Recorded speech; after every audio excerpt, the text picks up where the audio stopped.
Bismillahirrahmanirrahim. Mövzumuz hər bir varlığın təsiri Allahdandır.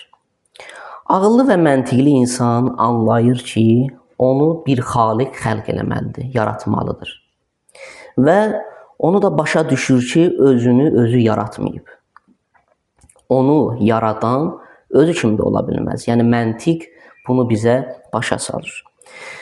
Deməli onu və bütün məxluqları üstün varlığa malik olan bir varlıq yaratmalıdır, xəlq eləməlidir. Əgər desək, yaradılışımızın təsiri özümüzdən qaynaqlanır, deməli məntiqsiz danışarıq, məntiqsiz söhbət eləyərik. Çünki subyekt obyektdən yüksək olmalıdır. Yəni varlıq cəhətdən, xüsusiyyət cəhətdən. Özü var olmayan zat varlıq verə bilərmi? Susuz buluddan heç vaxt yağış yağmaz. Təsir qüvvəsinə malik olan hər bir səbəb həm mövcud cəhətdən, həm mövcud olmaqda, həm də yaşamaqda Allaha bağlıdır. Yəni özündən yüksək bir varlığa bağlıdır. Biz səbəb-nəticə qanununu inkar eləmirik bu sözümüzlə.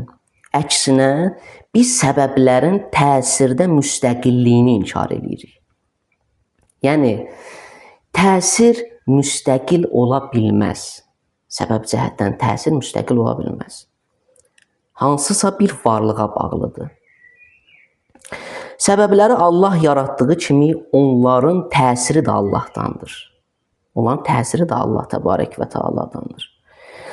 Əgər desək ki, səbəb və təsir yalnız obyektin xüsusiyyətidir, bəs niyə od Həzrəti İbrahim əleyhissalamı yandırmadı? Əgər desək ki, hər bir səbəb müstəqil olaraqdır. Məsələn, od yalnız yandırmaq xüsusiyyətinə malikdir.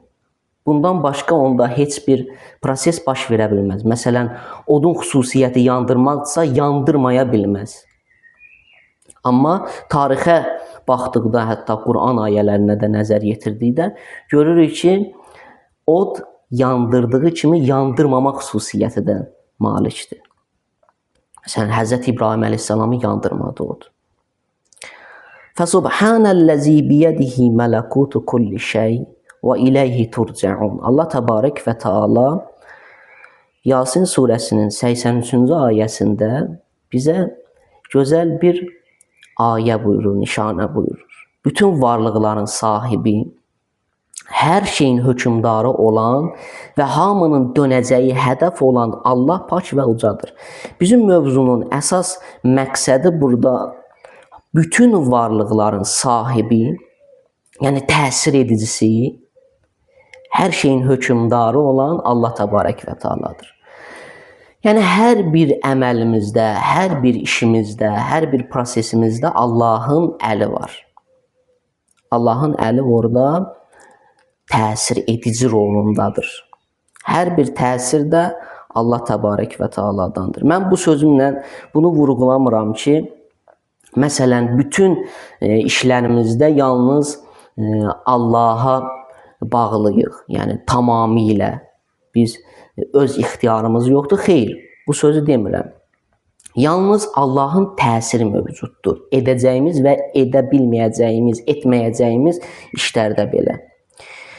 Sonuncu sözümüz bu olsun. Yerin, göyün bütün zərrələri sınaq zamanı haqqın qoşunlarıdır.